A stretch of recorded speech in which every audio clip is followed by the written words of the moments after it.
understand. I love him, but snooze, you lose.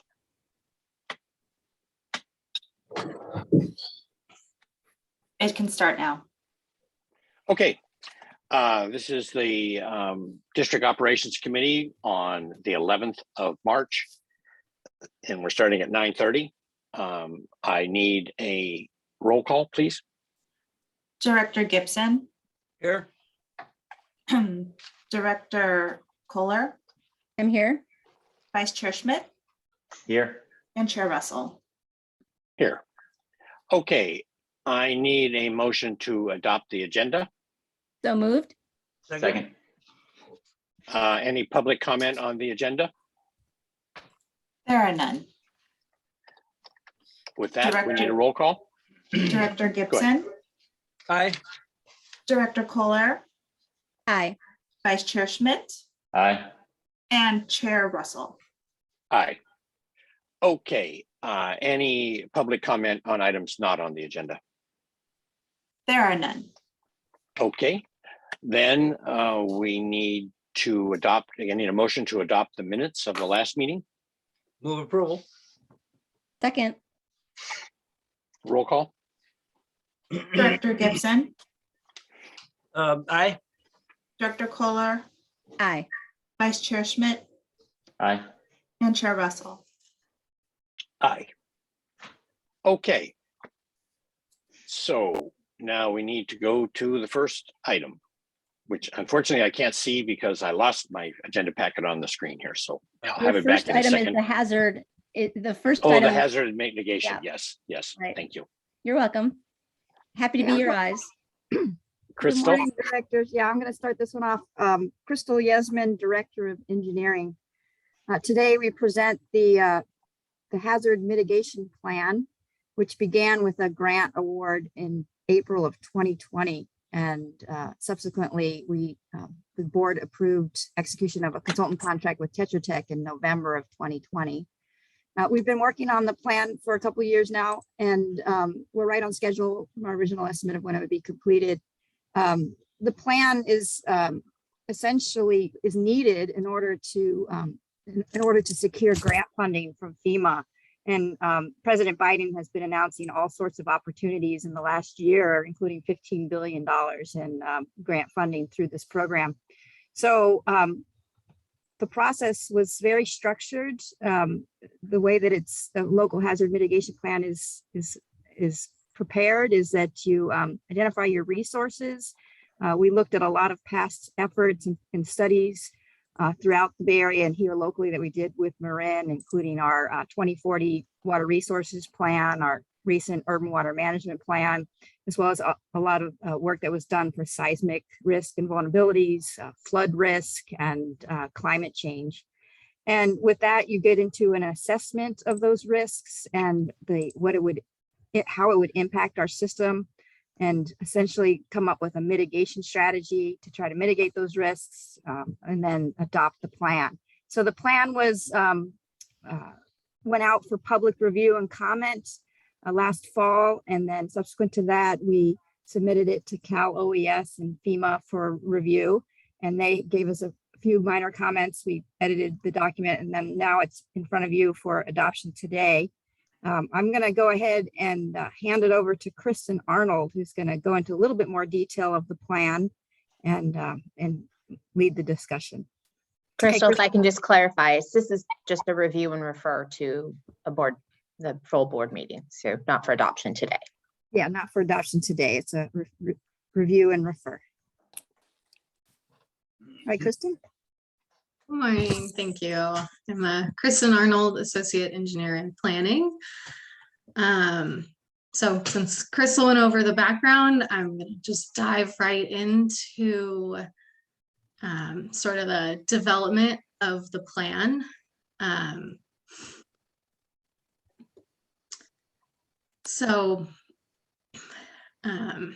Development of the plan involved three main parts. The first part was identifying and ranking hazards of concern.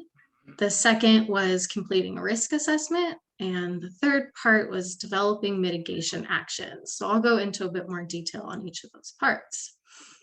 Part one was the hazards. So rating system was used to rank each hazard to determine which hazard presents the greatest risk to the district.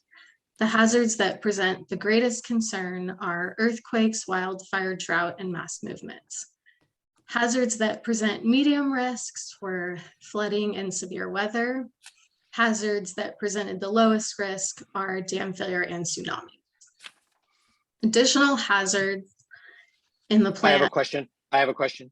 Yes. How do you assess the difference in the risk? I mean, you say medium, high, low. What's the basis for that decision? So it's based off of a combination of factors. You look at the probability that the hazard is going to occur, and then you combine that with the amount of damage that it's going to do. So it's not really a relative risk, it's an impact that you're assessing. It's a combination of things, right? The risk is different. I mean, the risk is, will it occur, will not occur? And what you're really talking about is what's the potential damage. Well, actually, it's a combination of the two. It's the probability and then the consequence. So it's risk is defined as probability of it happening times the consequence. So it's really not risk, though. It's kind of a misnomer, because it's really risk is the percentage. I mean, it's just a mechanical thing. If it's going to happen, so you got a 1 in 100 chance or 1 in 1,000 chance. This is different. I mean, it's kind of, I mean, maybe their definition of risk, but it doesn't sound to me like a normal definition of risk. Yeah, it's kind of like a threat analysis. Yeah.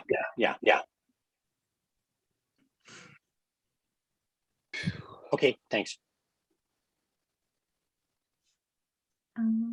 So additional hazards in the plan also include cyber attacks, hazardous materials, terrorism, and public health emergencies, including pandemics.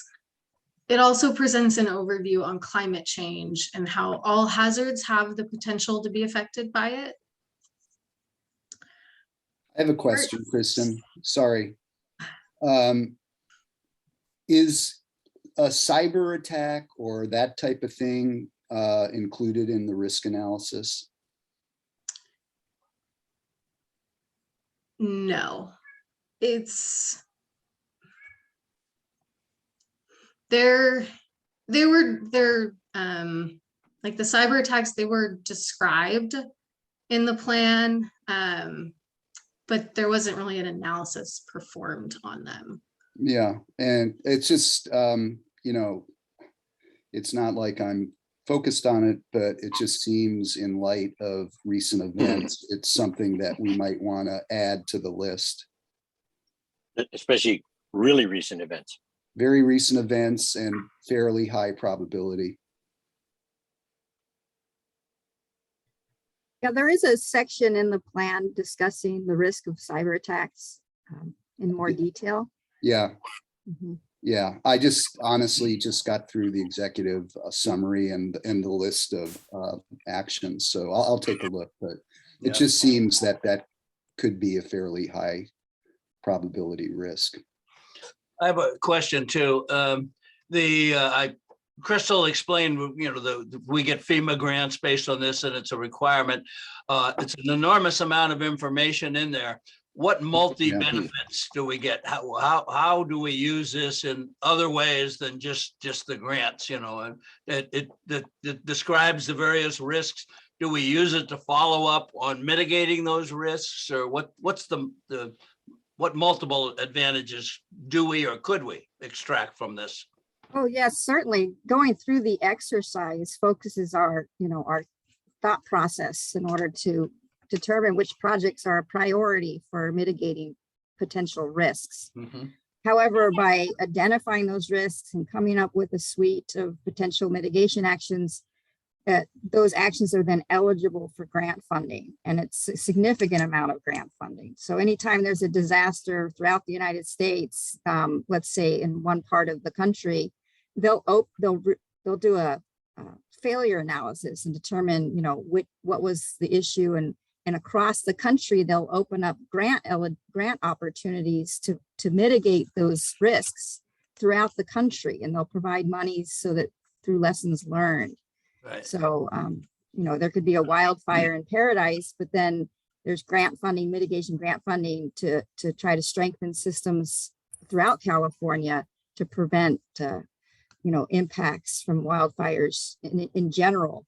So it's a good exercise, and the plan, once it gets adopted, we can amend it at any time. We're actually required to amend it every 5 years and take another look at what are our highest risks. And And Crystal, if I could add, Director Gibson, another kind of tangential but really important benefit and outcome of this is, as we're updating our emergency response plan, we're benefiting from these risks.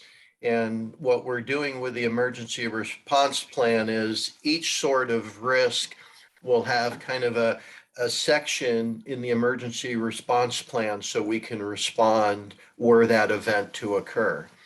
And we do have some of that in place, but this is allowing kind of a refresher and an update and making sure that our responses are current with the risks as we're identifying them. Okay. Does it also play a role in our budget process? For example, we're trying to decide which pot to put how much money in. Does it ever come into consideration? We think we have a bigger risk over here, so we do some budget shifting. Okay. Yes, Absolutely, and that will. We're planning in, I believe it's April, Crystal, to bring an update on our CIP and kind of the final piece of our 10-year financial planning exercise. And prioritization risk is key part of that prioritization, and I'm sure that will be brought into that.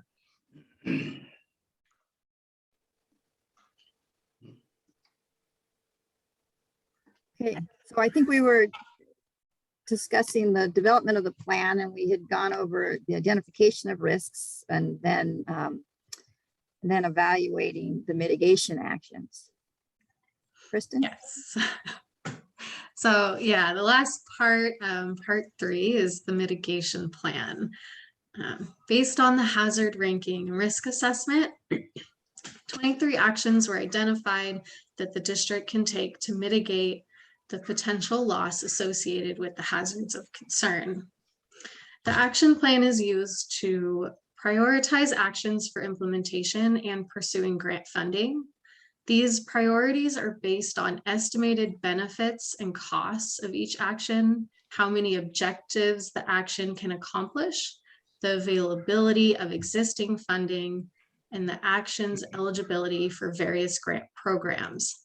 As the district updates its planning studies and/or identifies new actions, the hazard mitigation plan will be updated annually to reflect current priorities. Cal OES and FEMA both reviewed and approved the district's hazard mitigation plan pending adoption by the board of directors. Adoption of this plan is required for the district to be eligible to receive mitigation grant funding awarded through state and federal grant programs, and to be eligible to receive and maximize post-disaster recovery funding. Staff recommends that the committee review and refer the hazard mitigation plan to the board for consideration of adopting the plan at its next regular board meeting. And then let me Thanks, add, Kristen. the very first project that we plan on applying for grant funding on is the Pine Mountain Tunnel Replacement Project. As soon as we can get this adopted, then we'll be eligible for some funding for that project. Good. Yeah, of course, that project's not listed on table E-2, ES-2, and I have some real heartburn with this table. I think the numbers are fine, but I think it is just ludicrous that we're reporting 9 significant figures on cost estimates of things that you couldn't possibly have a 9 significant figure accuracy. I think it would be far better to do this table and change it to the first item, Hayward Rogers Creek Fault, 122, and put the numbers in millions rather than adding 6,170 to 122 million. I mean, you know, to me, it's laughable, these numbers. And I realize they're dropping out of some calculation, but we need as engineers to step back and put some rationalization into this. I mean, you know, and if this level of detail needs to be there, put it in the appendix, but not in the text for the public to read, because this is just, like I say, to me, it's laughable that these kind of numbers are in there. I mean, it's just silly. Well, I agree. Yeah, that many sig figs is silly, and it must have come out of a calculation that was required, you know. for Sure, doing sure. analysis. But we can fix it for the presentation, huh? But like I say, if you change this to millions, everything's fine. Okay, so it's 122, 3.8, 125. You know, and the numbers are, then the content is still there. Mhm. You don't have to round them off. You just only report it in millions. And Yeah. even like the mapped inundation areas becomes 0.23. Okay, Right. 0.25, whatever you want to pick. I just think it would help the presentation a lot, because I mean, this looks like some scientific calculation after the event has occurred, and which is where you actually know what you spent. But Sure, yeah, here and we're just, I think that's an edit we can make without significant impact to the, you know, the document itself. Yeah. That would be acceptable in order to get this over the finish line. and I'm thinking, Crystal, in the executive summary, I don't even care what you do in the text, but in the executive summary, which is Larry, I did the same thing Larry did. I got through the executive summary. Yeah. And that's it. Yeah, thanks for that comment. So I had another question about one of the other lists, which was ES3, again, executive summary. It just seemed, you know, I don't know if that list is from top to bottom, the priorities or not, or if it's just a list. So I was wondering if the list is prioritized from top to bottom. Right, yeah, it's not prioritized top to bottom. However, in order to be eligible for grant funding, a project has to be on that list. So we can amend the list once it's adopted at any point in time as new studies are completed. But we had to have a list of projects in order to, you know, in order to make them eligible for the grant funding. Okay, And- so the numbers assigned to the list are not priorities? No, no, Okay. but we did review the list, you know, internally with staff, just to truth check it, that, you know, these are the projects that are certainly the ones that we currently don't have funding for, that we would love to get completed in order to mitigate risks. For example, a really important one is the upgrade of the clarifiers at San Geronimo Water Treatment Plant for seismic risk. That's a very important project for us that we'd love to get grant funding on. Yeah. It's just, you know, the one that drew my attention is number one, which was the intertie. And, you know, I understand maybe you need to identify projects with particularity. You know, I would have described it as, you know, reinforcing supply resiliency or something like that, because we obviously are looking at a number of options. Certainly, yeah. And, you know, as when the plan was drafted, that project was full guns. Top of ahead. the So we had to include it in the list in order to be eligible for grant funding, but doesn't mean that we're going to actually pursue the project. Yeah. And then the other thing that kind of drew my attention there's a couple, like the seismic reliability of the, what's it called? I think Emergency Operations Center. I mean, to me, that should be like a very, again, I guess you didn't prioritize it, but it just seems to me that's going to be the nerve center if an emergency happens. So it would be actually a very high priority to reinforce the Emergency Operations Center. So there's a couple things like that I just thought should be moved up the list, but I guess the list is just, it's not in, order of priority, so.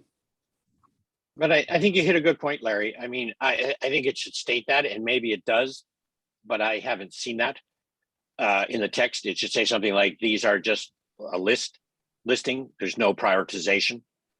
And to that end, I'm thinking maybe the one that you have labeled as one, the one that Larry's asked about, is maybe should be rearranged in this thing. Or alternatively, I mean, I think there'd be some logic to listing all the ones that have either high implementation priority or high grant priority. And I don't know if you can change that or not, Crystal, at this point in time. Are we kind of stuck with this format, or Yeah, is actually, that we had that conversation with the consultant as we came uh-huh. to this point in the process, and because it's already gone through Cal OES and FEMA for review, which took 6 months. Yeah. to get through, they said that the list was not in order of priority, but that we did downgrade the Richmond Bridge as we started to pull back on that in terms of high, medium, and whatnot. But to make the change of the order of the list and the numbering, our consultant did come back to us and tell us that we would have to go through another 6-month process with FEMA to change the order, but that if we adopted the plan as written and then we could immediately within a couple of months change that order and send in an amended plan. What if we Yeah. just added a table? We added an ES4 and switched 3 and 4. Would that still create a review? In other words, you could put another table in here that just has them listed as, Yes. by. Yeah, I believe it would require another, process review with Cal OES and FEMA to add an additional table. The only edits that we were told we could make were minor edits at this point. But then once it's adopted, we can make whatever edits we want and then resubmit. Yeah, I understand it, but once the cat's out of the bag, the cat's out of the bag. Okay, that's Crystal, the hooker. ahead, Larry. and I don't want to upset the apple cart either, but you might find out if you could just put a note in the text rather than fooling around with the table. Just put a note in the text that the projects are not listed in order of priority or something like that. That's a very good suggestion. Yeah, we can certainly add that note. Okay, Or for even the at the bottom of the table. Even at the bottom of the table. Yeah, I Or mean, under. I know FEMA is very, very bureaucratic and very, very tedious, so, I mean, you definitely we want to avoid the delay and all that. So, I mean, yeah, I just think it should be there so the public understands that it's not listed in order of priority. Okay, certainly we can make that edit. And do you think it's really necessary to have Tetra Tech's name on every page? No, it's not. We'll get that out. Yeah. Yeah, I don't think that should be there. And I think it looks great. Like I say, I've perused it beyond the executive summary, but it's a big mouthful. Yeah, there's And, some great information in there about seismic fault lines and risks and flood zones and Yeah. Does it make any sense on the various suggestions you're getting on amending it? Does it make sense to take the product itself? It's a FEMA product, we've submitted it, and then extract things from it that are just internal guidelines or internal for our own use and public use that the public can look at and deal with, rather than try to go back and amend the formal document itself. oh yes, certainly. We'll be using this document to educate and feed into many other studies. Yes. Right. But does that solve some of the problems that we're talking about on editing it? Does it become necessary to edit if we do that? Right. Anyway, that's something to consider. Yeah, I think if I could Go just ahead, weigh in too, I think Sure, go that ahead. this is really quite a dense document, and I got a little, like Director Russell, I got a little past the executive summary, but honestly, I would be very interested in it, and it could be at obviously a later point in time. Crystal, yours and other district staffs a sense of, what did we pick up from this? What did we learn from this assessment? And how should it be changing how we are focusing time and effort and resources? And we've talked about some of that already, but I as the person who's probably much more of an expert of connecting this work to our actual district operations and preparedness, I would love to get your thoughts about how you'd see this informing us and how it should shape what we do going forward. I think Ben covered it quite well, stating that our new emergency response plan will be, looking at this hazard mitigation plan in detail in order to prepare that particular plan. But it's also going to be very important for feeding into our 10-year forecast for CIP program as to prioritizing, which projects we should move forward first. So.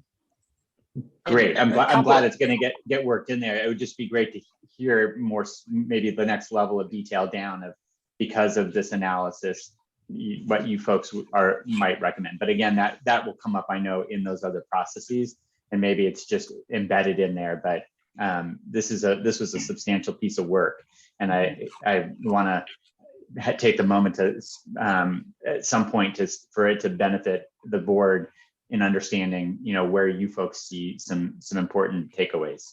So thank you, though. Well said. There's a couple of these, Ben, that seem to me that should be handled differently. And I'm thinking in particular of 7 and 10. Those seem to be tasks that can be addressed. I'm not sure what 7 means exactly. I mean, I know what it means in the fire department sense, and I don't know if that's what we're talking about, only defensible that way.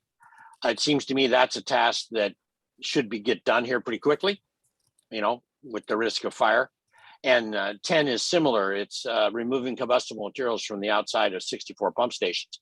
Now, I don't know how critical that is. If it's wood that's on the outside of concrete to protect, to look good, maybe it's not so important. But it seems like those, in other words, what I'm heading for is some of these things seem to be important enough, Pine Mountain, for instance, to get them on a list that says if they don't get done in 6 months, we're going to do them anyway, regardless of funding or something to that effect. Yeah, I think that's a good suggestion and somewhat inherent in our work. I mean, I do want to remind the board and the public that a lot of this is, a fair amount of it is a compilation of historical work the district has done. What we have done good seismic studies and integrated that into our CIP. We do ongoing work on potential flood inundation and ways to address that were that to occur. We've certainly done and continue to do a lot of work on things like cybersecurity. So I think it's all good suggestions, and we do need to think about, I think in context of, as we bring the CIP particularly to be talking about risks and drivers to priorities, and we'll take the comments and do our best to integrate that as we bring information forward to the board. One quick thing, And that- as I mentioned to you, President Go ahead, Russell, I need to Cynthia. step out Yep, at 10 10 right o'clock, now yep. for a call. I just want to say to the board and the public that when we get to it, I'm going to support moving this forward to the board. I think it's important. Thank you. Yeah, I think that's a great comment, Ben. I think that this document addresses a lot of what I have been complaining about for a long time about the CIP program. This gives us the bones of a rationalization to assess the CIP emergency or the need for it now. And I think Monty's point was very well presented.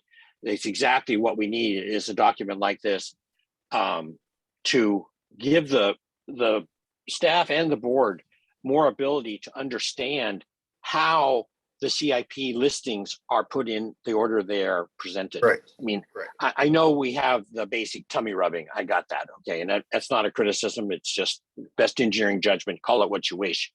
That's always been used. but it's nice to see it down on something like this. So everybody can see it without having to ask question after question after question to get the information out. And it looks like it's a very well presented and prepared report to me. Also wanted to briefly remind the board that we were able to obtain grant funding for producing this report, which was a nice accomplishment. Yeah. Absolutely. Absolutely. Okay. Public, are we board people satisfied for now? Okay. Sure. Public comment? Yes, there are two, Roger Roberts and Larry Mitigation. Mr. Roberts, please. Good morning. Hi, Roger. As a matter of curiosity, I have two points I want to make. As a matter of curiosity, I'm just ask a question, is whether or not this hazard risk assessment report factored into the report the age and condition of the existing infrastructure as a factor that heightens, if you will, prioritization, if nothing else. And then lastly, how are we going to integrate the findings of the Jacobs study for future resiliency into this report so that whatever they come up with and which you take action on, it's included in some manner in this report to make it eligible for funding from FEMA and other government grant programs? Okay, well, I can answer the first part, if that's okay. Yes, the asset inventory was required as part of the risk assessment. So we did look at the age of the pipes and, length of pipes and how it would correlate with the risk of failure, in particular modeled earthquake events. So that did feed into elevating the seismic risk a bit.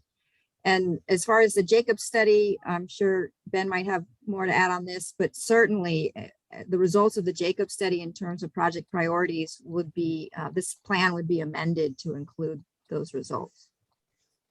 Thank you. Thank you. Mr. Mitigation, please. Yeah, good morning. It's the usual suspects again, Roger and I. I just have a simple comment You're here. always welcome, Larry. Thank you so much, Larry. It's always nice to feel welcome. Just a simple request, and this comes up often, is that these very long documents are embedded within the agenda. So if someone wants to go back and look at them, this one's easier because it's item 2, but sometimes it's like item 9 and you've got to go so far down. If these could be also separated out as PDFs or in some format so that if someone is looking for the hazard mitigation plan, it can be found easily on your site. And that's all I'm really asking this morning. Thanks much. Good to see this going forward. Good to see this going forward. Thank you. Thank you. Molly, is there any issue on the agenda? Does it need to be embedded like this, or could it be attached at the end of the agenda and achieve the same goal? Well, Chair Russell, I think it's really a function of our technology and the way that we approach posting our agendas as well as the programs that we utilize. So I know that there's no reason why, for example, you can't have a link within the agenda to the actual item on the website, but that is a different functionality. So I don't think it's a legal issue. I think it's merely a technology issue. Molly, could I add Sure, on to what you're please. saying? We are actually working on a public communication piece that'll help to guide our customers and how to better navigate our agenda so that they can click right to items. And we hope to have that out actually next week, and it'll be published on our website and linked from the agenda. And that'll make it easier for people to navigate to each item. Yeah. And Adrian, are you thinking about only having the link and not having the report? I mean, so you could touch on the agenda and you'd go to the link. I assume that's what you're Yeah, talking so about. in the PDF, there's actually a function where you can bookmark each of the items. And so we're going to put together an instructional document that'll help just easily guide our customers so that they can navigate the agenda and do it on their own. And So Larry they will Minicke, be able to get right to the attachments within the agenda. if you're still on, would that address some of the issue you're talking about? Yeah, you want, as a member of the public, as an interested member of the public, you want an easy way to reach these documents, or when I'm suggesting to other interested members, many of which we know, go to this item, it can be really, really difficult when they're buried in a multi-hundred page agenda to find what you're looking for specifically. So anything that can be done to just make it easier to access these documents would be much appreciated, because there's so many of these type of documents that you guys are producing. Cool. Yeah. Thank you. And any other public comment? Yes, Terry? Diane Pores. Go ahead, Diane. Pores, thank you. Hi there. Thank you all. This is my first participation, so forgive me if I don't have the routine down. I'm going to change the subject a little bit to talk about our drought restrictions in Marin. My husband and No, I you are very. You can't do that. No, you can't do that now. Can't do that. You have you cannot jump the agenda items. You have to wait to comment on. I'm sorry, but you have to wait to comment on that item on the next agenda. Okay, it wasn't clear to me that there was a separate comment after each agenda item. Yeah, there will be. There is. Okay. There's a general comment, Diane, at the beginning, and you're always welcome. And that's for anything that's not on the agenda. But when it's in the agenda, we need to stay in the order in which they're in. So there'll be an item, public discussion, item, public discussion, item, public discussion, and so forth. Sounds good. Thank you. Okay. And to this end, Ben, are there any others, Terry? There are none. Okay. When this comes back to the board, I would prefer, and I'm the other board members need to input here too, that this be discussed as an agenda item, not as a consent. Yeah, because I would like to have a discussion of table ES-3. I know that might be kind of hard in terms of timing, but I think a little bit of discussion on each of those items would be helpful. And I'm not hung up on that. If you want to do it on the next doc and put it on the consent calendar for the board, I'm cool with that too. But I think this ES-3, I think, is a very, very significant table in terms of the next 10 years or so or more for the district going forward. And I think it deserves more time than we're able to give it today in this discussion. So, Chair Russell, I would prefer to do the latter specifically. We bring it to the board meeting on consent, adopt it and eligible for grant, and then we really break it down and engage in a deeper discussion at the next operations committee meeting, if that works. That's perfect. That's perfect. That's perfect. Okay, well, that's our comment for this one. Can I get a motion to refer to the board? So moved. Second. Okay. I think that's all we have to do. At least it's all we've ever done in the past. Do we need a roll call on that, Molly? No, Chair Russell, you're No, exactly no. correct. That's all we need to do. Okay, so the next item is the drought restrictions. Good morning, Board. Carrie Pollard, Water Efficiency Manager, and I have the presentation for you. Hi, Carrie. So, hi. So we're going to start with an overview. We'll look at the actions that have been taken so far to repeal the drought restrictions.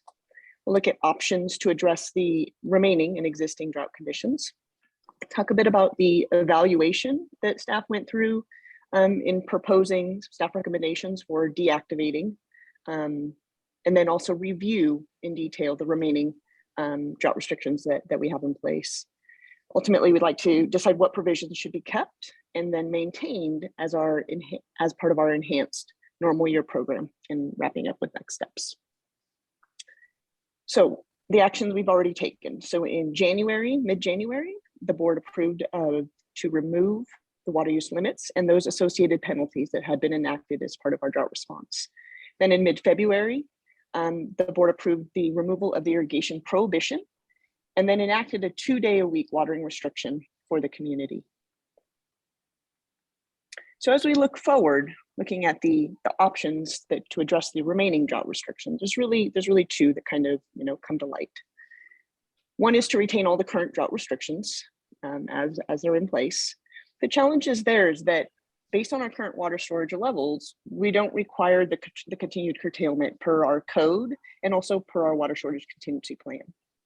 Additionally, keeping these drought restrictions in place really limits our capacity, our credibility, and really the effectiveness to call for reductions when they're really needed. And Adrienne Mertens, our communications manager, is on, and if the board has interest in hearing more about this challenge, I'm sure she can touch on that if the board was interested. The other option would be to transition from an emergency, drought conditions, emergency that's in place, to our long-term water supply resiliency. And this would entail repealing and replacing the drought restrictions, and again, rolling the appropriate, the items that we feel should be carried forward into our enhanced normal year program. The goal would be to minimize the rebound of water use, recognizing that we've achieved significant water savings from our community, and we want to continue to build on that level of engagement that we've seen. And also, I want to note that the state drought emergency declaration is in place and asking for a voluntary request to conserve. So even if we move to repeal and replace some of these drought restrictions, the state has actions and prohibitions in place that would remain in effect. I also wanted to just mention that we do have language within our code around deactivating drought response when we have a curtailment in place. And it's linked to storage levels as of April 1st. And if we're above 40,000 acre feet, then the curtailment would end by resolution of the board. We included a slide or the graph here that Paul Sellier covers quite often with the board, showing current water supply conditions. I see there are 2 green lines just to make it confusing, but those current water supply conditions are the green line that's closest to the 80,000 acre foot level. Why make it easy, right? Right. No, we want to, confuse it with multiple green lines. So what we did is in the evaluation of the drought restrictions, we really looked at the various categories of our non-essential uses, and there's three levels or 3 tiers, if you would. Our normal year, which is our ongoing conservation program, right? Establishing a culture to increase water efficiency and minimize water waste. And then we layered on top of that normal year our drought restrictions. And what they were intended to do is increase water awareness and curb all non-essential uses during the extreme drought conditions we were facing. So a good example of this would be car washing, right? So washing your car at home may take 10, 15 gallons of water, not a significant use, but the goal during the drought was to recognize that our customers need to take all actions possible to reduce their use. And so, that's one example of a drought restriction that was put in place that, had impact, but may not have had a saved a significant amount of water necessarily. And then the third layer is the drought emergency that established by the state. And there are specific prohibitions that are included within that emergency declaration. And so we took all of the drought restrictions that have been adopted and really kind of put them into these 3 buckets, if you would. And so what we have here is the provisions that staff is proposing to retain as our normal year program. So on the left, we have our drought restrictions, the details of them. The second column is whether or not it would be considered part of our normal year non-essential use prior to the drought, right?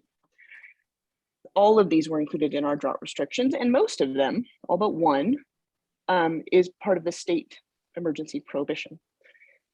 So we're proposing to, retain all of these ones with a checkbox that were part of our normal year program and add the bottom 2, which would be using potable water for sewer flushing. We feel that that was a drought restriction that makes sense to retain as part of our enhanced normal year program, and also to require pool covers for all swimming pools. Then we look at the drought provisions that staff is proposing to deactivate.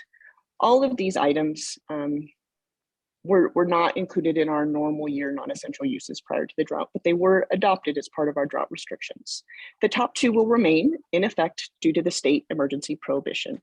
But the bottom 5 is really where we want to take kind of a deeper look and as part of this evaluation to see what would it mean if these items were deactivated or repealed, and what other normal year non-essential use prohibitions do we have in place that would actually impact these or affect how water is used within each of these categories.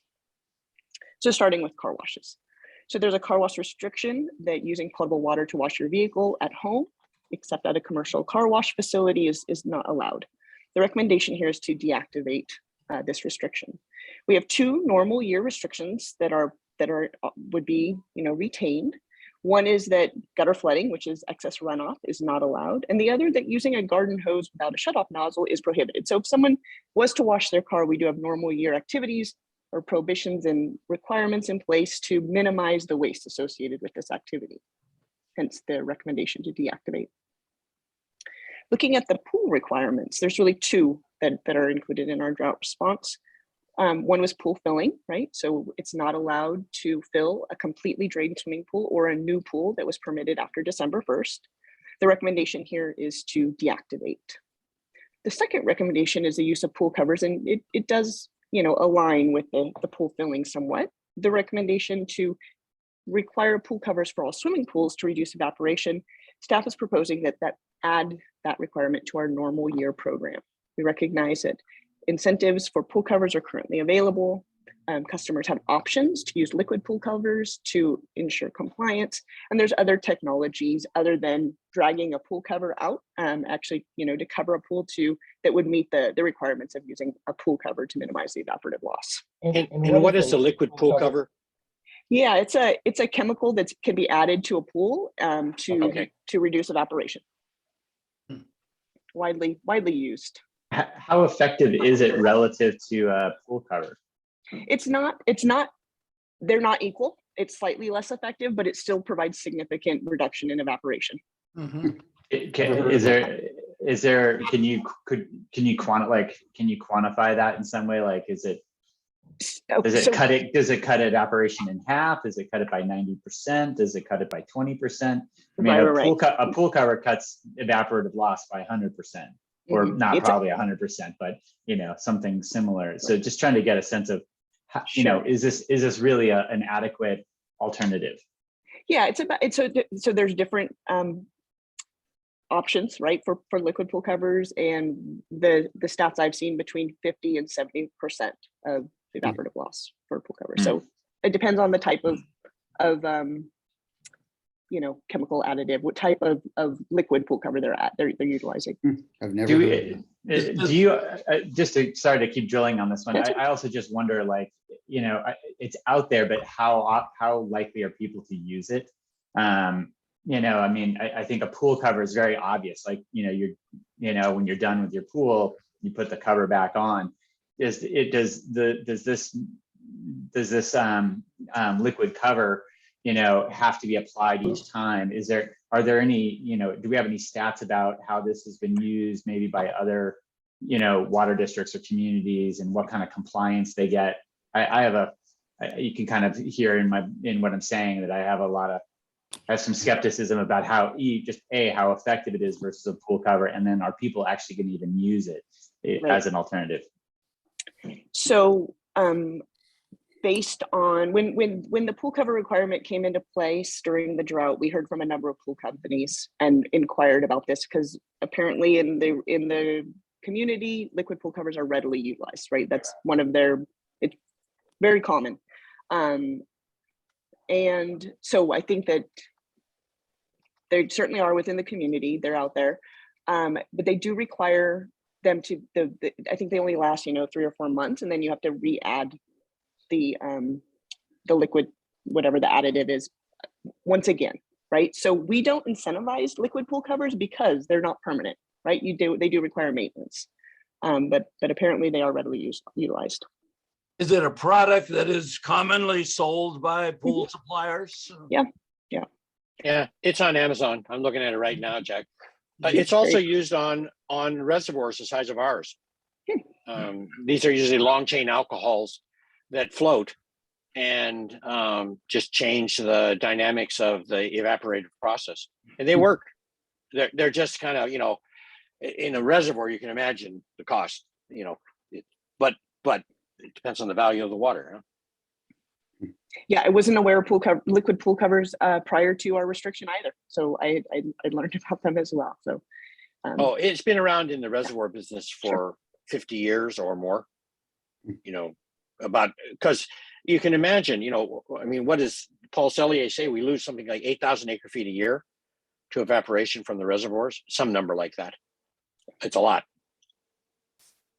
Okay, so I'm going to move on. The other restriction which would be recommended for deactivation is the golf course irrigation being restricted to only greens and tees. During the drought, staff established a very strong working relationship with our local golf courses. We're on both sides, district staff and also the golf courses are committed to ongoing coordination and collaboration to maximize their water efficiency. And we also want to note that we do have normal year restrictions, which would apply to the golf courses, right?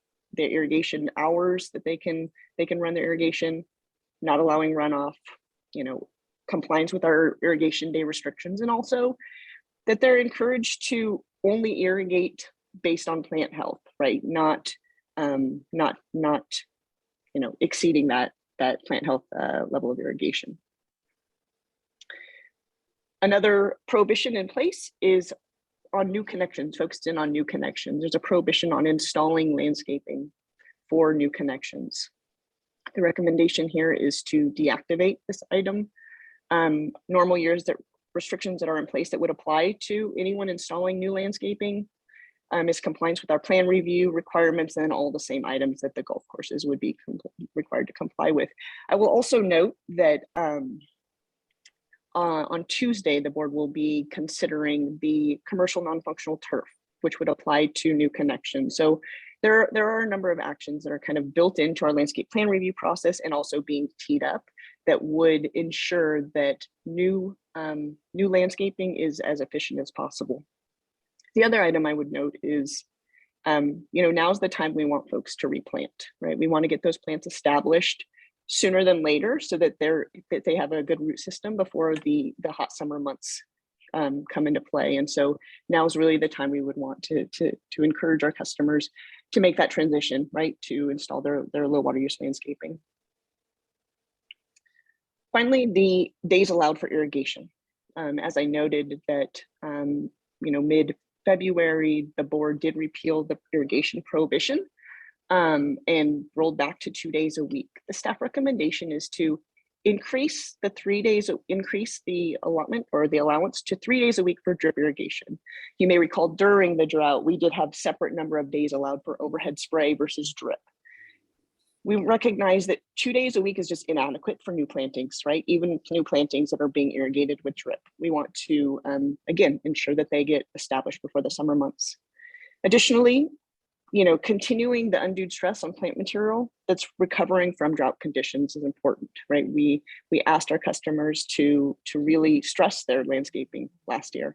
And now it's important that we give those plants an opportunity to reestablish themselves.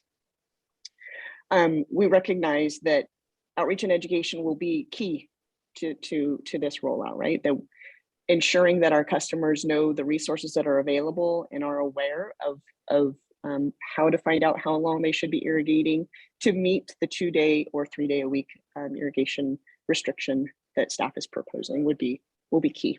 And we're committed to that for sure. So wrapping up next steps. We want to decide what provisions to keep and maintain as our enhanced normal year program. Of course, we want board feedback on the staff recommendations to reel and replace these remaining restrictions. We'll continue to track our water use, our demands, and also the supply conditions. We recognize the state emergency drought regulations will remain in effect in our service area, and that will continue to drive demands down. And our conservation incentive programs will continue to build on the water use awareness and, again, minimizing the rebound from the savings we were able to achieve during the drought. And so with that, I'd be happy to take any questions or comments on the recommendations. Thank you, Carrie. Any questions from the board? I've got a couple. Fire away. So just looking at the staff report, which indicates as of February 28th, total reservoir storage is 74,546. Based on my calculation, as far as what we're actually drawing out of the reservoirs, it's about 31,000 acre feet a year. And that's based on what we're bringing in, water imports. It's based on consumption minus what we're importing from Sonoma, plus evaporation, plus habitat. Okay, so if you put all that into your formula, it's about 31,000 acre feet a year based on 10,000 acre feet for habitat and 4,000 acre feet for evaporation. So that gets you down to about 43,000 acre feet, which is very close to the 40,000 acre foot drought restriction red line. So I'm just not as confident that I understand our storage position now is, decent. I'm not convinced that we're out of drought. I mean, certainly 2022 has been a drought year. The rest of the state is in drought, and I know we're kind of an anomaly. So it's just kind of troubling that, we're sort of an outlier like that with these type of sort of cognitive inconsistencies. As far as new connections, new landscape, I think it should be coordinated with the non-functional turf ordinance. I don't think we should be allowing, I mean, that's the one area where we can kind of control water use going forward. And I just don't think we should roll back that restriction until we have the new ordinance in place. And so that's going to be another 30 days, assuming that the board approves the non-functional turf ban next week. I mean, I understand. I mean, some of the other things I think, are reasonable, but again, and I know Adrian's on the line, the communication, the inconsistency in communication is going to be a tough message. So, I mean, I would like to hear from her as far as what she thinks about it. But I do have that question about our whole water supply situation and that 40,000 acre foot number that we're using as a foundation for all these rollbacks.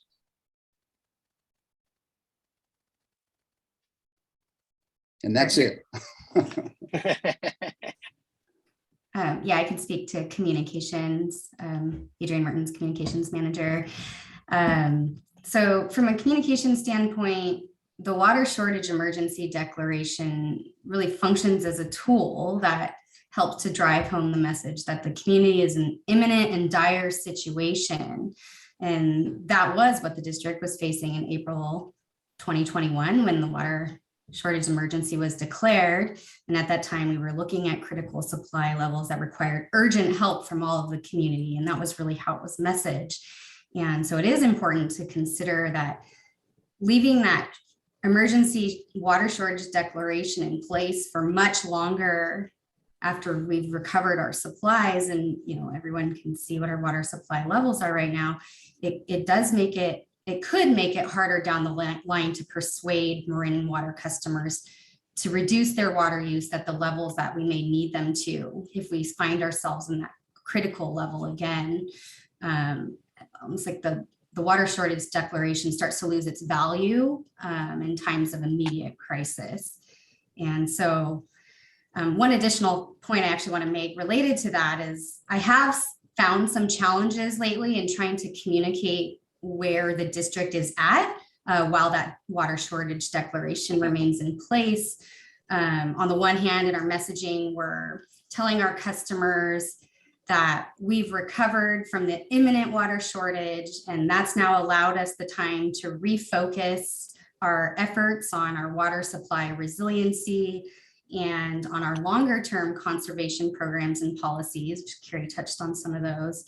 But then layered within that messaging, I'm still trying to explain and answer questions from both the media, those that are very familiar with what's happening here, and those that are not, that check in occasionally, and with the public, that we have this water shortage emergency declaration that still remains in place, and so do many of the restrictions that are tied to it.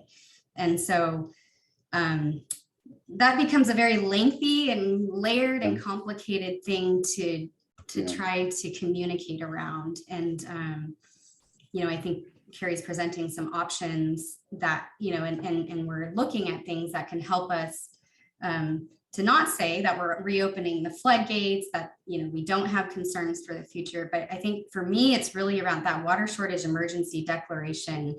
It's a hard one to wrestle with right now with where we are. Yeah, it is. I think. Paul, oh, I'm sorry. I just would say that really is very helpful, Adrian. I appreciate you reflecting back what communication to our customers and is an extremely important piece of drought response, because those are the consumers, those are the people who we need to understand, to be bought in, and to act, and as we're hoping, which is to conserve water. But when we have these kind of inconsistencies, as you're experiencing in your messaging, and we're hearing it too in the Marin IJ and in our board meetings, it reduces our effectiveness. And I think that's a really important point here, which is that what we do needs to have, there needs to be a consistency such that it doesn't look like we're being arbitrary. I don't think we are being arbitrary. I think we are trying to react to changing circumstances such that we have near full reservoirs while we are still the state itself is in a drought. We ourselves have the reservoir levels that we have. That's data, and that we have to be responsive to that, consistent with our current water district operations as we have written them up. If we want to change them to reflect the new circumstances that we're in, we ought to do that. But I think we need to, until we change them, we should be consistent with them. And then the state emergency prohibitions override what we have. So I would just recommend that we get consistent, we stay consistent with what we currently have as policy for the district, but then ask ourselves, should we be making permanent changes given that we know we are in a different set of circumstances? So I would support with us making the changes that went along with the emergency drought declaration for our district, because that doesn't jive with our current storage levels. But it's not to say we're out of trouble. We have the board resolution about the drought emergency and climate emergency that we are facing, which is part of our understanding. And then we also ought to ask ourselves, are there things that we ought to make permanent now as part of the district policy, because we are in a different universe than we were in 10, 20 years ago? Just to build on that, I agree with a lot of what Monty has just said. Obviously, we want to be complying with our own regs, but I think we don't have to slavishly just limit ourselves to what's in place now. So one idea I wanted to throw out for the board and the management and team to consider is doing two things at once, right?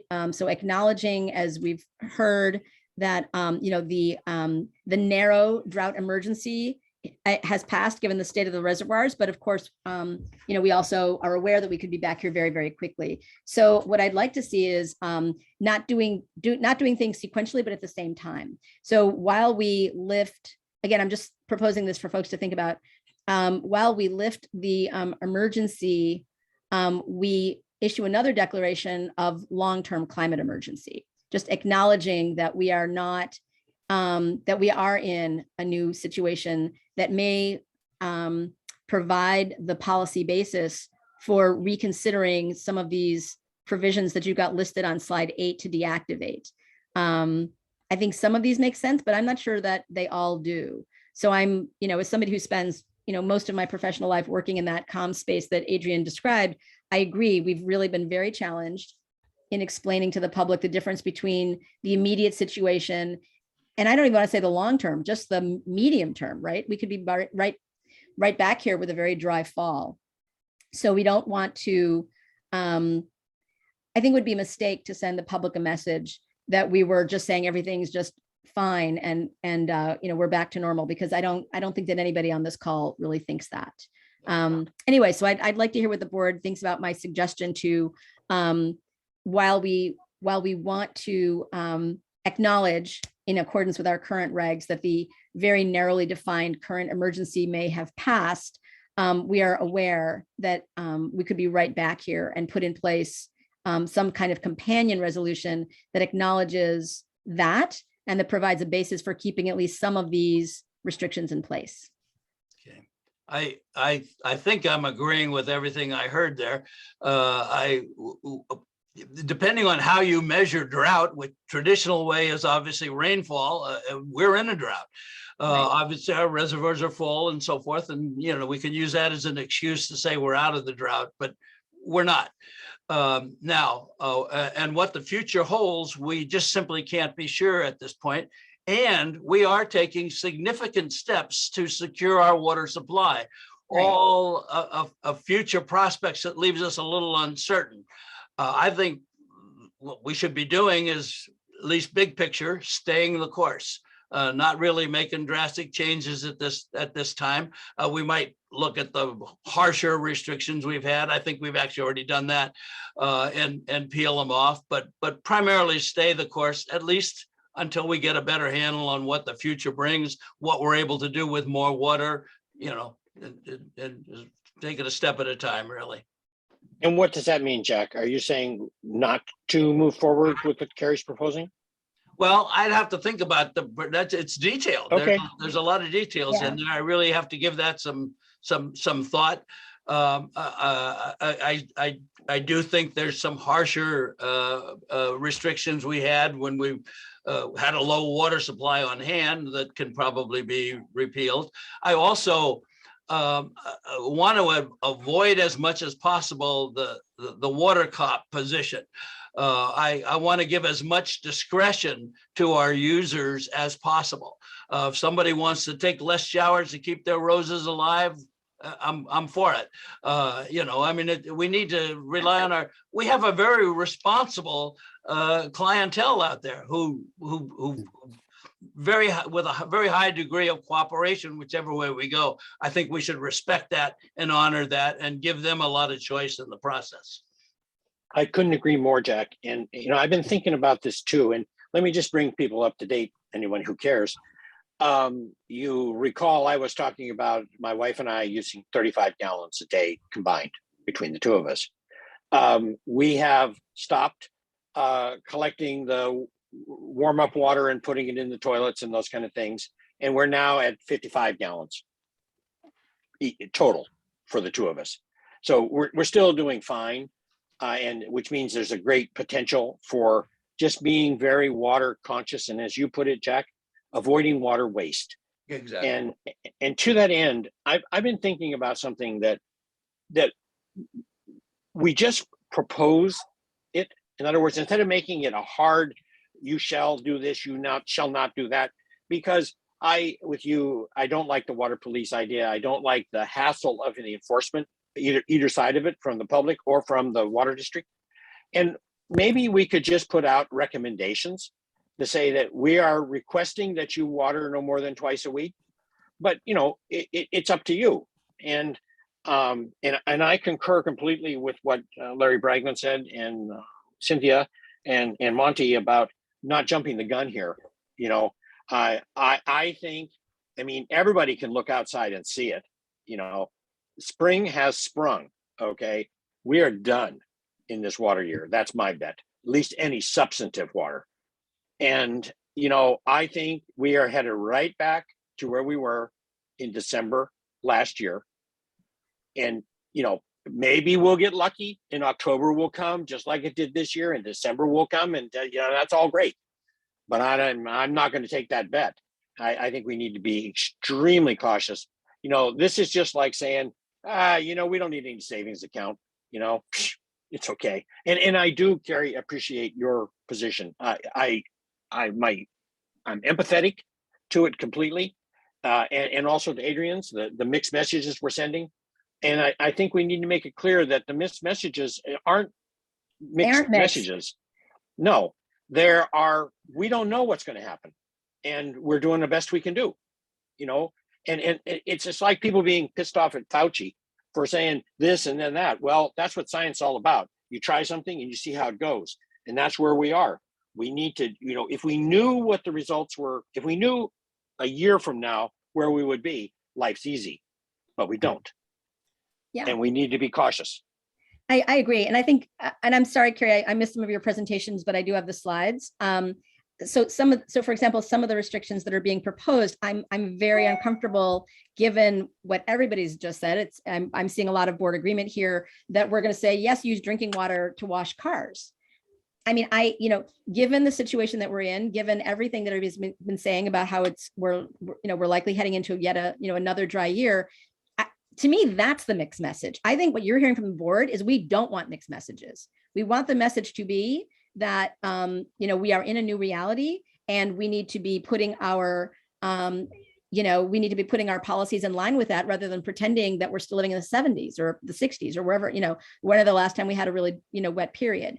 And so, I mean, I think what you're hearing from the board is that we very much want there to be a consistent message, and that message is, it's nice that our reservoirs are filled now. That's giving us a little bit of breathing room, but we are not pretending at all in any way, shape, or form that we are back to a normal situation where we can use water the way that we have historically in light of climate change. And we're not going to be, in a situation where, the fall comes and we all say, oh my goodness, who knew this could happen? We all know it could happen. And I think we need to, think about these proposals to lift these restrictions accordingly. I think, Larry, you made a really good point. There's some backing off, and that's fine. But do we really want to back all the way off and be using drinking water to wash cars? There's plenty of opportunities to be using recycled water for that. To me, that is the mixed message, not what the board is proposing. Cynthia, I totally get your sentiment here, and I'm not a giant fan of washing cars, with potable water. The idea of flushing toilets with potable water seems kind of equally ridiculous. But it's the landscape we're in right now. I'm just, are we asking if we feel like that's an unreasonable use of water, given our reservoirs are, for the people who are just factual, they're like, the reservoirs are, 93% full. And today, we can't watch. Today. I know. Well, every day is like the stock market. You don't know whether it's going up or down. Well, we kind of think it's going down these days a lot, but I'm trying to think of the average citizen who is basically like, what's the logic here? When am I just never going to ever be able to wash my car? I think that I just want to see I'd rather see us repeal these things and then put something into our permanent policy that says, when we have these conditions, these restrictions will go into place. Otherwise, it does begin to become, I think, a messaging challenge, because there's not an understandable basis. We're just feeling cautious about not doing certain things. I normally agree with everything you say, but I disagree with that. I think the danger of the mixed message is much more what you're proposing than what I think the rest of us are proposing, because I think people are very, very aware that this year has been incredibly dry. I think to me, it's a much easier messaging challenge to say, we are blessed that the reservoirs are full. It's been dry for 2 solid years. It may be again. We're going to proceed with caution. We're not going to pretend that we've just flipped a switch. That's an easy message. To me, the much harder message is, oh, you've heard from us from 2 years that we're in an emergency, and now it's as if, it's New Year's Day and nothing that came before, matters anymore. That to me is the much harder thing. I think we're going to have much more confusion and much more consumer pushback. We don't have a lot of consumers spending a lot of time in our code going, why aren't you lifting this? I mean, I'm not saying we shouldn't lift the emergency. I understand that because that's a technical issue, but there's lifting the emergency and they're saying, and we're just going to say all bets are off, do whatever you want. What I'm suggesting is we don't do these things sequentially. We do them at the same time. We lift the emergency declaration because we are not, as we've all been agreeing, in that immediate crisis, but that immediate crisis can change in as little as a few months. And I think for us to suggest to the public that we don't know that we don't understand that we're oblivious to that is the messaging problem. That is the mixed message that I think damages the district as an institution, and that we can't go there. So that's why I'm suggesting, rather than do these things one at a time, we do them together. If we're going to have a resolution that lifts the emergency, let's put in place another resolution saying, and here is where we are today. We have an ongoing, whatever you want to call it. I'll leave that to Carrie and Adrian to work out, but whether you want to call it a climate emergency or a climate crisis or whatever it is, but just say, we are acknowledging that for this narrow purpose, this declaration is no longer reasonable to have in place, but we are aware, right? We are aware of the changed circumstances and we are calling it by this name, and this is what it means. And I'd want to see those two things together, not one at a time. So if I could, yeah, and go ahead, Ben. I was going to ask you next. What's the? Yeah, This so is an what- information item is no action. Right. So what I'm hearing potentially is we would bring an item that would lift the emergent. It would be a packaged item and it would have a number of the actions as Director Kohler is suggesting, where we would lift the emergency and the associated restrictions. At the same time, we would move over, and we need a little more work on which ones the board wants to maintain for our normal year restriction. And we would bring the resolution, and I think we've done a fair amount of work on the water supply resolution, and we could add the language Director Kohler's talking about into that one integrated resolution all at the same time. The specifics, the details, we do need a little more clarity. So we did hear, for example, on car washing, and that could be one that instead of doing away, we just bring that into our normal year restriction if that's what the board wants to do. And we could, if the board has a bit more time today, or we could bring this back, review again those items that Carrie in the presentation staff brought, the ones that we suggested lifting, just really understand which one of those or all of them do we want to bring into our normal year. Yeah, I think that's a good idea. And Ben, I would suggest doing that as another information item, because I think some of these deserve a deeper dive. For example, power washing, there are reasons to do power washing. I completely get that. But the question is it all or nothing? Is it they're absolutely restricted or absolutely precluded? Or are there ways of putting guardrails around doing that going forward? And it's that, given that there are businesses that rely on that, are there ways of phasing that in? I think that's a complicated question, and we shouldn't just be cavalier about it. I think the same is true for landscape installations, for new connections. I think that's a big topic, and I think we should talk about that. It's not clear to me that given the situation, we should be saying, sure, just go ahead. Let's just have all the tomatoes and rose bushes that you want for new. I mean, we are in a new situation. Is that something we want to commit to? Is that something we want to commit to having to invest in to support that kind of non-native, water consumptive landscaping? You can't call it essential. On the other hand, people want to live the way they want to live. So I think that's a complicated issue, and I don't think we should I think it deserves a deeper dive. Understood. So we can do that. We can continue this with another informational item. And at the same time, we would bring an updated draft of the resolution to continue the parallel efforts on both of these. So if I that have one works other for, suggestion, Ben. And I have a question too. Go ahead. And this goes back to my original point about, we're using about 31,000 acre feet a year out of the reservoirs. And we've got 74,000, that leaves us 43,000, which is very close to that red line. And I wasn't able to find the ordinance, and I apologize, I think that ordinance is probably about 20 years old at this point. I'm not sure. But I think it should be updated. And I think the updated ordinance should take into account the increase in temperature and the increase in evaporation and all the concomitant results of climate change, not potential climate change, but climate change that we're already seeing and that we can quantify from the date that ordinance was drafted, I think about 20 or more years ago. So I do think we should take another look at that ordinance and get it and update it. I mean, the original impetus for the ordinance going back 40 years to where we had a ban on new connections was reevaluation of really what our supply, annual supply, resilience or sustainability, whatever you want to call it, actually was.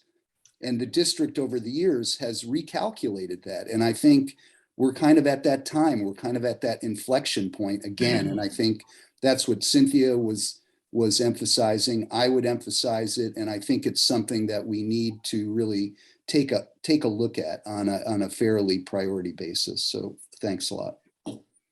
As we go forward with the message, however we end up shaping the message, I think it has to be, again, at least now, has to be against the backdrop that nothing is forever. And these will be changing as the environment around us changes. And we are, in fact, doing significant things to make sure our water supply is increased, is more secure, and that we're not constantly in this situation. Those should be linked. Yeah. Yeah. Can I ask a quick clarifying question probably for Carrie? The irrigation ornamental landscape restriction, keeping it to 2 days per week, is that overhead or does that include drip? So what was enacted in February is 2 day a week, maximum 2 day a week, regardless of type of irrigation. So it doesn't specify.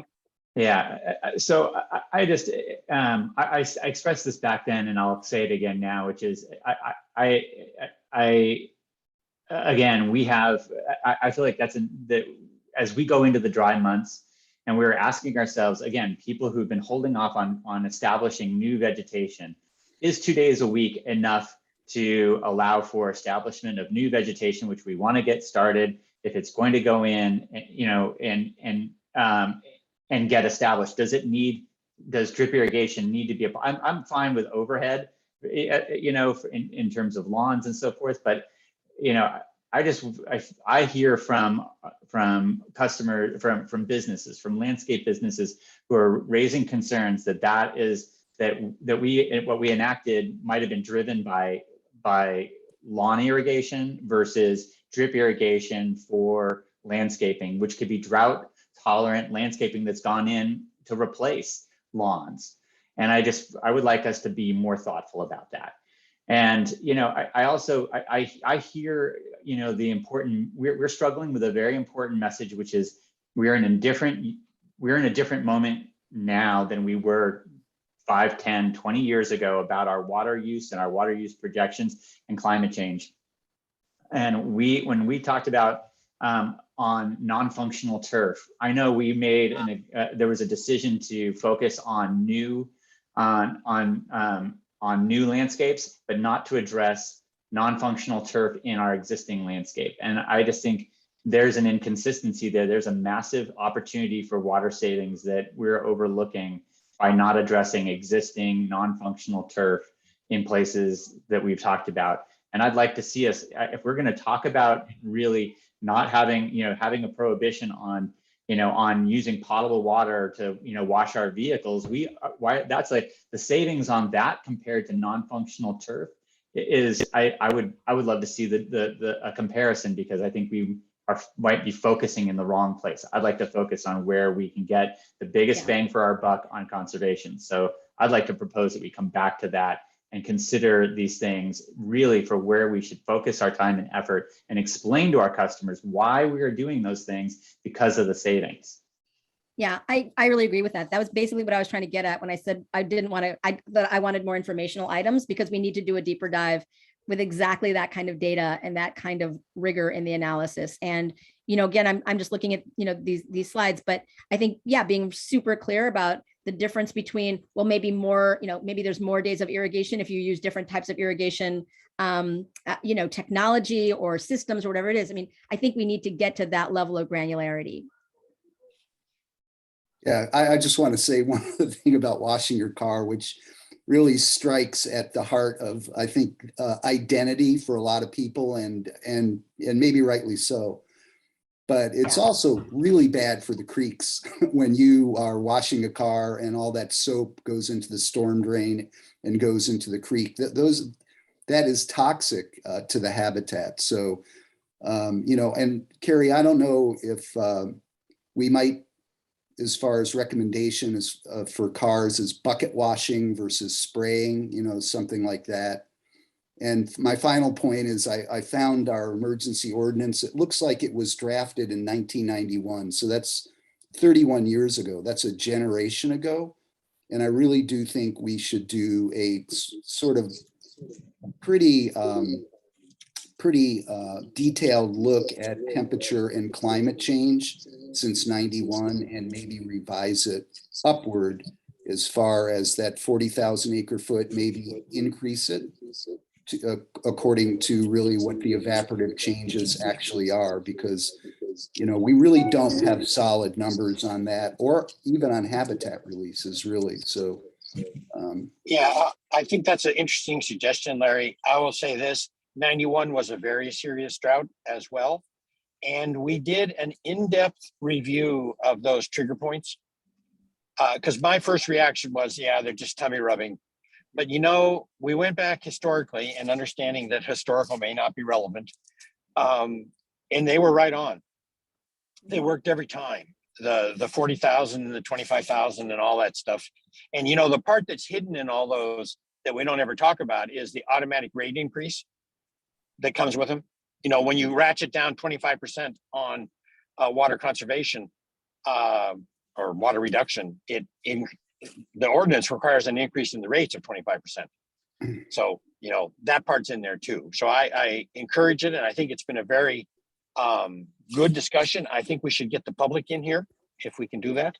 If you guys are ready to, let's get some public comment.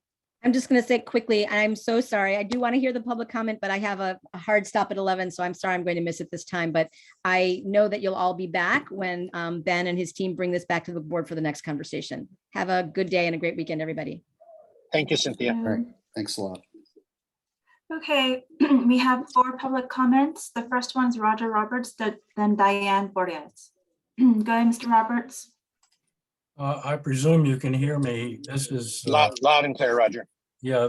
This is an ongoing discussion that seems to prop up periodically on a regular basis. Keying off of Larry Bragman's points, I would like to suggest that to put your arms around the rationale, you might want to lean upon the statewide prohibition, or rather target of achieving 15% restrictions in usage. If you use 31,000 acre feet on average, then that state mandate would imply that you have to save 4,650 acre feet, meaning that you should only consume or distribute 26,350 acre feet in this coming year. And that's a very easy thing to explain to people. That the restrictions that you are choosing are going to try to meet what the requirements are from the state. And so maybe a way to put your arms around which restrictions to lift, tie it to 4,650 acre feet. Now, we don't know what the state would do if you didn't achieve 15% reduction in use. And I don't know whether that's part of the equation or not, what the penalties might be. But I think you can put your arms around the restrictions by leaning on this requirement of reduction of 4,650 acre feet. Thank you. Thank you. Ms. Let me Porteous? just Go pop ahead. in here for a second. Roger, that's an interesting comment. Go back to Carrie's initial comment, though, that we are still achieving the 20% reduction right now. Our consumers are all being good people and watching their water wasting. So I think it's an interesting way to think about it, and we'll do that. Okay, I'm ready to. Okay, Diane? Hi, thank you. I'm glad I had the opportunity to hear Carrie's presentation as well as board members' comments, and I'm pivoting. My husband and I have been working for the last couple of years on being able to transition our current high water landscaping to a low water format. And my concern is that in making the large investment that will take, without more than 2 days a week of water and the risk of no water, right, come fall, should we find ourselves this year where we were last year, is going to be a disaster. And so I'm I'm struggling and hearing all the comments, and I'm aware of that there is no crystal ball here, and we have a problem and we have to come up with solutions. I encourage a balance between the short term and the long term. Boy, do I wish I already had a low water landscape, but that transition is going to take some additional water on the upfront. And I'm concerned that I won't get to have what I want, which is going to benefit the community as a whole, without a little extra water. So I'm supportive of what Carrie is proposing, but I would hope maybe that there's a way to do it like you've been doing so far, which is make a distinction between those of us that are interested in the long-term goal of less water, allowing us to have some on the upfront, versus recognizing that that's the goal, as opposed to that I just want to run my sprinklers every day and rhododendrons and roses and lavender. I mean, that's the stuff I want to get rid of. So I'm making more of a comment than I have a specific suggestion, in the hope that my goal of this long-term approach can be factored in somehow. So thank you. And Diane, I can assure you it will, and we hear you loud and clear. Great, thank you. We work for you guys. So. Great. And I'll just let you know, I'm still using my bucket in the shower. I'm glad to hear that. Thank you so much for saying that. And I want to just also, again, in parallel, is we ought to be reaching out with, we have great partners in our community with our landscape and nurseries who can help us and to thoughtfully approach this question of, when we're trying to support drought tolerant irrigation or landscaping, what kind of irrigation needs do they have to get things established? If that's, I think getting their input would be very wise for us. So thank you. With regard to turf, I would like to just add that we are fortunate to have an incredible garden area that we've been in our home about 3 years, and an incredibly large turf area. We have considered all kinds of options and directions to go, from something called carapia to shrinking down to increasing the beds and the plants. And I would like to see more suggestions and support from our landscaping professionals as to what we can do with a large area in a family home with young children. So more information, I think, and education would also be helpful. Thank you. We agree completely. The next two speakers, Ed Jamison, then Larry Minikes. Mr. Jamison, please. Hi, can you hear me? Yes, sir. Thank you. I'd just like to acknowledge the importance of what Director Bragman brought up about half an hour ago. I'm very concerned that in April of next year, we could very well be where we were in April of last year, facing a potential catastrophe. That may sound like a bit of an exaggeration, but it's not far from being right. I think it's important you can continue to send a message that water savings is important. I love my garden, but I think you should compromise, as someone had suggested, and say it's recommended that you only do drip or spray 2 days a week, That's a recommendation. It's not a policing action, but it sends a consistent message that we are still in a drought. We need to be aware of that and be careful in how we use our water. That's it. Thank you very much. Thank you, Ed. And Mr. Menikes, please. Yeah, on Monday, Monty and I'm sorry, Cynthia had to leave, and Cynthia were at a climate resilience session with Wade Crowfoot and Armando Quintero, along with at least 3 coastal commissioners. And what Mr. Crowfoot, and he's secretary, for those who do not know, he's Secretary of Natural Resources. So he has something like 15 major departments under him, including CAL FIRE. And one of the statements he made was that we are seeing things in climate change that weren't expected till the end of the century occurring now.